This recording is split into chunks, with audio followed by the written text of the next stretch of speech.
ನಿನ್ನೆ ಹೋಗಿ ಗಿಡ ತಂದಿದ್ವಲ್ಲ ಅದು ಇವತ್ತು ನಮ್ಮ ಮನೆ ಪಾಟ್ ಒಳಗೆ ಹಚ್ಬೇಕು ನೋಡ್ರಿ. ಪಾಟ್ ಎಲ್ಲ ಟೆರೆಸ್ ಮೇಲವ, ಅದಕ್ಕೆ ಮುಂಜಾನೆ ಎದ್ದು ಹೋಗಿ ಹಚ್ಚಿದ್ರೆ ಆಯ್ತು ಅಂದ್ಕೊಂಡಿದ್ವಿ. ಆದ್ರೆ ಮುಂಜಾನೆ ಮಳೆ ಸ್ಟಾರ್ಟ್ ಆಗಿಬಿಟ್ಟಿತ್ತು, ಹೋಗಲಿಕ್ಕೆ ಆಗಲಿಲ್ಲ. ಆಮೇಲೆ ಹಚ್ಚೋಣ ತಗೋ ಅನ್ನೋಷ್ಟ್ರಾಗೆ ಮಧ್ಯಾಹ್ನ ಆಗಿಬಿಡ್ತು. ಇನ್ನು ಮಧ್ಯಾಹ್ನ ಊಟ ಆದ್ಮೇಲೆ ಹಚ್ಚೋಣ ಅಂತ ಅಂದ್ಕೊಂಡ್ವಿ. ಮಧ್ಯಾಹ್ನ ಊಟ ಆದಮೇಲೆ ನಮ್ಮ ದೋಸ್ತವ್ರಿಗೆ ಆಫೀಸ್ ಕಾಲ್ ಇತ್ತು. ಅದು ಕಾಲ್ ಮುಗಿಸೋತನ ನಾನು ವೇಟ್ ಮಾಡ್ಕೋತೇ ಕೂತಿದ್ದೆ. ಅವ್ರ ಕಾಲ್ ಮುಗೀತು. ಆಮೇಲೆ ಟೆರೆಸ್ ಮೇಲೆ ಬಂದು ಗಿಡ ಹಚ್ಲಿಕ್ಕೆ ಸ್ಟಾರ್ಟ್ ಮಾಡಿದ್ವಿ.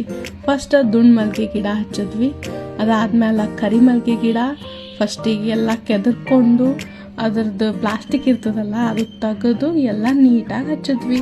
ಇವಾಗ ಗುಲಾಬಿ ಗಿಡ ಹಚ್ಲಿಕತ್ತೀವಿ. ಗುಲಾಬಿ ಗಿಡದ ಎಲೆ ಏನೋ ಕಿತ್ಬೇಕಂತ, ಅಂದ್ರೆ ಅದು ಚಂದ ಬೆಳೀತದೆ ಅಂತೇಳಿ ನಮ್ಮ ಅತ್ತೆಯವ್ರು ಹೇಳಿದ್ರು. ಸೊ ಹಾಗೆ ಫಾಲೋ ಮಾಡಿದ್ವಿ.